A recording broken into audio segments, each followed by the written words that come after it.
Bienvenue dans ce nouvel épisode de Road to 100 millions. Pour ceux qui avaient loupé le premier épisode où j'explique toutes les bases, comment on va valoriser notre boîte, ma boîte de travaux, c'est rénové à 100 millions, sur quels critères on va se baser, comment on va recruter, comment on va aller chercher le marché national, tout ça.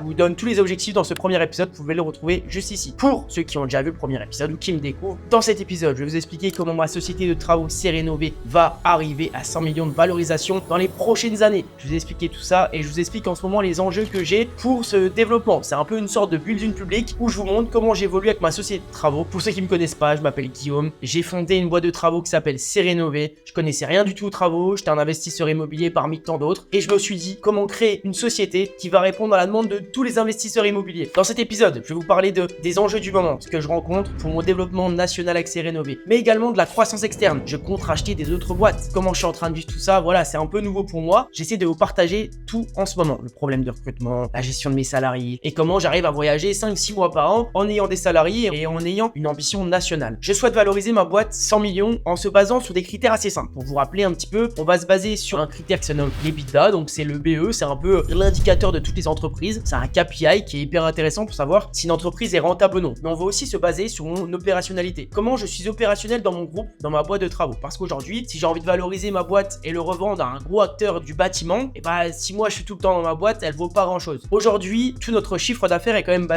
beaucoup sur moi. C'est-à-dire que c'est des amis que je connais, c'est des gens qui me suivent sur les réseaux, c'est des gens qui me suivent sur C'est Rénové, etc. Donc c'est un peu basé autour de moi. Donc on essaye petit à petit de se sortir de cette image-là pour que ma boîte soit valorisée un peu plus que par le simple fait que je sois dedans. Donc ça, c'est une des premières problématiques. Comment je vais faire en sorte de sortir de l'opérationnel pour que notre commercial, notre business soit toujours en fluctuation constante, qu'on ait une belle évolution, une belle courbe. Donc ça, c'est le premier problème que je rencontre actuellement. Même si je développe mon branding sur les réseaux sociaux, avec YouTube, avec ce que je mets sur Instagram, etc. C'est important pour moi de dissocier aussi mon image de C'est Rénové. C'est important parce que dans le futur, dans 5 ans, si tous les chantiers viennent seulement de moi, et ça sera compliqué. Donc on est en train de faire un petit peu de pub Facebook, on est en train de faire d'autres partenariats avec d'autres personnes. C'est essentiel dans le développement d'un groupe national. Je suis obligé de faire ça. Je vais pas toute ma vie, même si c'est cool, faire que des gens que je connais ou des gens qui me connaissent des réseaux, etc. C'est bien, mais ça doit représenter un pourcentage de notre chiffre d'affaires. Aujourd'hui, même si tout roule parfaitement, on doit jamais baser tout sur un seul canal d'acquisition. Ça, c'est hyper important. Le deuxième enjeu du moment que je rencontre, c'est le besoin en fonds de roulement, le BFR. Pour ceux qui ne connaissent pas, le BFR, c'est en gros ce que tu dépenses chaque mois, tes coûts fixes, et ça, c'est ce que tu rentres tous les mois. Et tu as un besoin de fonds de roulement, par exemple, tu dépenses 100 000 tous les mois, ton besoin de fonds de roulement, il est de minimum 100 000 euros. Mais quand ta société est en croissance, comme C'est Rénové, c'est-à-dire que tes coûts fixes, ils augmentent petit à petit. Et même si tu rentres de plus en plus de devis, c'est compliqué de recruter et faire face à tous les clients qui te demandent. Donc, c'est-à-dire qu'il y arrive un moment, et ça, c'est un gros problème chez les sociétés en croissance, c'est qu'elles ont le besoin en fonds de roulement qui augmente, mais elles encaissent un tout petit peu moins. Elles encaissent toujours moins rapidement. Donc, ça fait des décalages de trésorerie constamment. C'est-à-dire que ta société, elle progresse, mais d'un autre sens, ce qu'elle rentre de cette partie-là, c'est pas aussi rapide que ce qu'elle dépense de ce côté-là. Donc, ça crée un problème de trésorerie. Nous, on n'a pas encore ce problème, mais j'anticipe le fait qu'on va avoir ce problème dans le futur. C'est normal, je le savais, je sais qu'il y a un décalage qui est faisable. Donc, comment ça se passe? Si tu l'anticipes assez rapidement, tu te dis que tu vas pouvoir te faire aider par tes partenaires bancaires. Donc c'est un truc courant dans les banques, c'est qu'elles te mettent en place ce qu'on appelle des lignes de crédit. Elles te mettent un plafond de besoin de fonds de roulement maximal et toi tu vas pouvoir piocher dedans au fur et à mesure de ta croissance. Donc ça, c'est hyper essentiel pour tous les dirigeants de boîte. Si vous avez un problème et un écart de trésorerie, il va falloir anticiper, créer une projection future et se dire ok, là je vais avoir un problème, j'ai que 2 ou 3 mois de cash devant moi, mais je vais recruter encore 3 ou 4 salariés ou 10 salariés ou 20 salariés et là je vais encaisser un peu moins vite, etc. Donc c'est un calcul à faire. Vous prenez vos rentrées, vous prenez vos sorties, vous estimez le nombre de devis que vous rentrez par mois, ce que vous signez, vous estimez le nombre de charges, comment elles augmentent par rapport au nombre de devis que vous rentrez, un petit calcul comme ça, et là vous estimez un besoin en fonds de roulement qui grossit, et donc peut-être une aide de la part de vos partenaires bancaires en besoin en fonds de roulement. Ça, c'est une première astuce. Ou sinon, vous avez l'astuce de vous avez 1 million en personnel, vous avez 1 million de côté, 1 million de votre côté, vous prenez 200-300 000 de ce que vous avez de côté, et vous le mettez en compte courant d'associé de votre société. Ça me permet également de ne pas solliciter la banque et de mettre du compte courant d'associé que vous avez vous en perso, donc ça c'est pas mal. Et en plus, la petite astuce, c'est que vous pouvez rémunérer votre compte courant d'associé, c'est-à-dire que votre société a une dette envers vous et vous pouvez la mettre à hauteur de 8% normalement. En ce moment, c'est les taux actuels. Donc vous avez 8%, votre société, imaginons vous avez mis 200 000, et cette société-là, qui est la vôtre, doit à vous en personne physique 8% par an d'intérêt sur votre compte courant d'associé. Donc c'est au-dessus de l'inflation, c'est pas mal. C'est pas mal. Gardez ça en tête. Le troisième enjeu du moment, c'est l'expansion nationale. Vous le savez, ou peut-être pas, on est en train d'ouvrir des filiales. Toutes ces filiales, j'ai trouvé des directeurs dans plusieurs villes. Donc on a validé les profils, on a validé notre association, on a validé l'équipe qui va être en place. Et bah le problème de ça, c'est que c'est pas aussi simple que ça. Moi, j'ai tendance à dire comme tout le monde, j'ai jamais fait ça. Je sais comment on crée des filiales, je connais tout le juridique, je connais un petit peu le fiscal, etc. Mais bon, c'est pas aussi simple. C'est pas demain on claque des doigts, ok on ouvre une filiale, tout va bien. Même si tout est prêt, juridiquement, avec des packs d'associés, avec le projet de statut, les statuts, etc.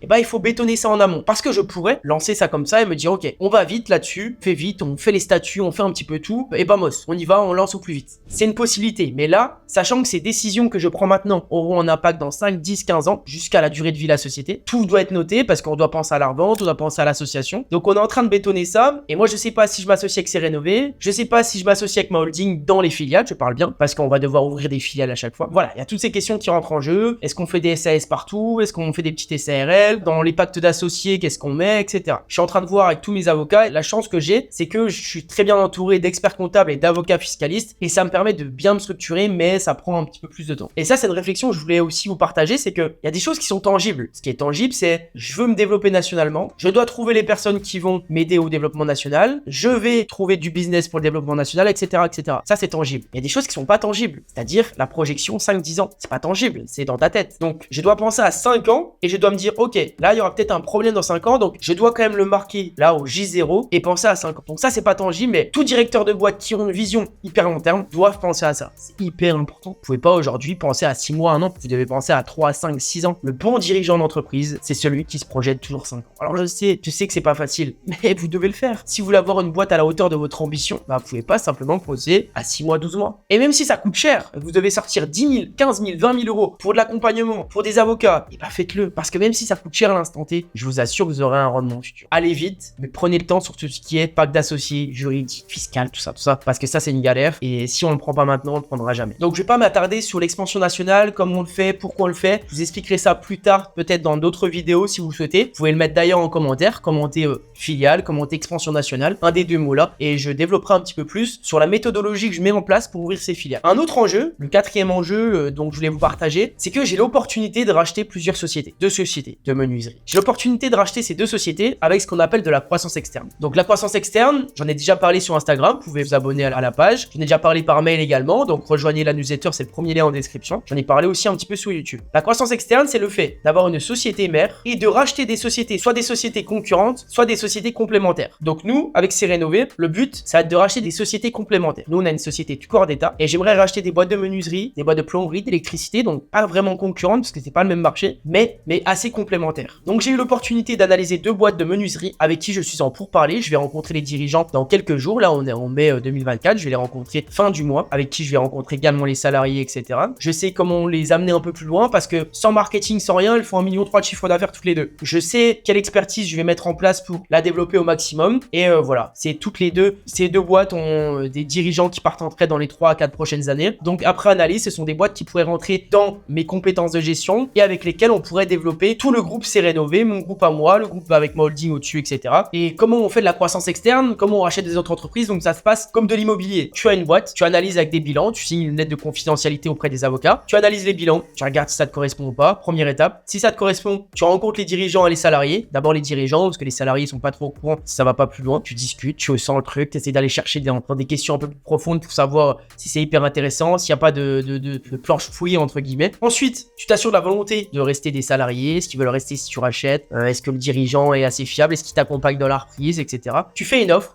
tu envoies une lettre d'intention d'achat, tu signes un compromis. Avant ça, tes avocats ont fait une due diligence, ils t'ont accompagné sur l'analyse, etc. Donc tu signes un compromis, tu vas chercher un financement auprès de la banque et vamos à la playa, tu récupères des sociétés. Bon, c'est pas aussi simple que ça, tu te doutes bien, mais en tout cas, ça se fait un peu comme un process immobilier. Tu analyses, tu fais une offre, tu regardes si ça passe, tu signes un compromis, tu te fais financer par la banque ou par tes fonds propres, peu importe. Après, tu mets en place tous les process que toi tu sais, que toi tu connais en tant que dirigeant d'entreprise et t'accélères. Mais pour ça, vous imaginez bien une chose, parce que pour faire ça, il faut savoir sortir de l'opérationnel. Ça, c'est pas pour tout le monde. Il y en a qui ont des sociétés, ils n'arrivent pas à sortir de l'opérationnel, ils bossent 100 heures semaine dans leur société, sans bosser sur la stratégie, ils font un peu tout et n'importe quoi, ils sont à la compta, aux ressources humaines, dans les mails, ils sont un petit peu partout et ils n'arrivent pas à faire ça. Donc moi, j'ai vite compris le principe de sortir de l'opérationnel pour accélérer et aller chercher d'autres entreprises, d'autres stratégies, accélérer le développement de mon groupe. Donc si toi aussi t'es intéressé pour développer ton entreprise, entreprise en sortant de l'opérationnel, je t'invite à regarder le deuxième lien en description. Donc c'est un appel offert avec moi qui te permet un audit gratuit sur ta société pour développer ton entreprise. Donc voilà, c'est totalement offert. Et à la fin de ce call, on voit si je peux t'accompagner un peu plus ou non sur tes problématiques actuelles. Donc je vous tiens au courant de tous ces enjeux, le BFR, le marketing et le business, la croissance nationale, comment on va aller chercher le marché national. On a des villes en pourparlers bien avancées, 2 à Paris, à Lille, à Reims, à Pau dans le sud-ouest, et il y a 3 autres villes qui sont encore en discussion. Mais les villes dont je vous ai mentionné, c'est celles qui sont le plus avancées dans le développement de Cérénové. Je vais vous filmer le maximum, mais pour ça, j'ai besoin que vous vous abonniez, que vous commentiez, que vous me dites si c'est bien ou non, et puis n'hésitez pas à me dire ce qui va pas. Et puis voilà, on avance comme ça. Donc c'était Guillaume, à très vite, ciao.